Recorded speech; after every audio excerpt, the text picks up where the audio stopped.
It feels like tablets are becoming less and less popular every year as phones get bigger and laptops get thinner and more portable. Convertibles in particular have made standalone tablets a much harder sell, so what makes Samsung think its new Galaxy Tab S3 is worth its $600 price tag? I'm Hayato Huseman with 9 to 5 Google, and let's take a closer look.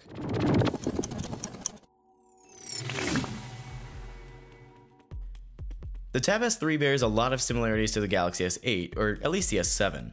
There's no curved screen or infinity display here, but you do get a really nice all-metal and glass build with a gorgeous 9.7-inch QXGA display. That's 2048 by 1536, and it's Samsung, so of course it's Super AMOLED, and it now supports HDR video on services like Netflix and Amazon Prime, though that HDR content isn't yet available on mobile devices. Still, the display is sharp, it's bright, the colors are vibrant, it's basically what you'd find on a high-end Samsung phone, and oh, by the way, it supports the Wacom-powered S Pen too, which comes included in the box. I really wish there was somewhere to put the S Pen when it's not in use, like on the Galaxy Note series, but on the bright side, not having to fit within the super thin tablet means that it can be much bigger and easier to hold on to. There's still a physical home button and capacitive keys, so you're not going to be able to rearrange on-screen navigation controls like on the S8, but the home screen doubles as a fingerprint sensor for added security.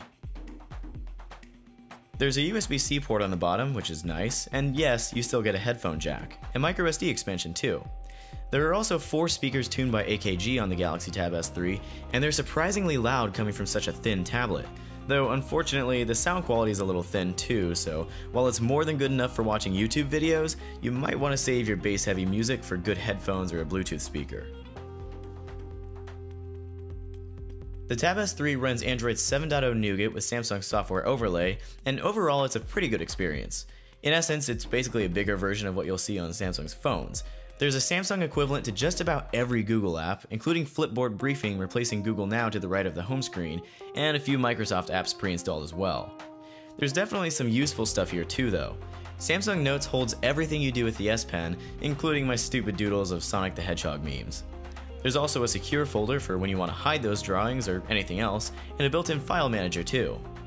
The Snapdragon 820 in the Tab S3 handles everything pretty well, from streaming high-definition videos to playing games and even multitasking, though you may see a little hesitation from time to time depending on what 2 apps you're running. Now, despite having such a large, bright display and a much smaller battery than some other tablets like Google's Pixel C, the Tab S3 actually has surprisingly good battery life. I've been getting between 10 and 12 hours of casual use between charges, and it has pretty good standby time too, so if you forget to charge it overnight, you probably won't be too far from where you left off. You can charge it back up in about 3 hours, which is actually pretty quick for a 6000 mAh battery.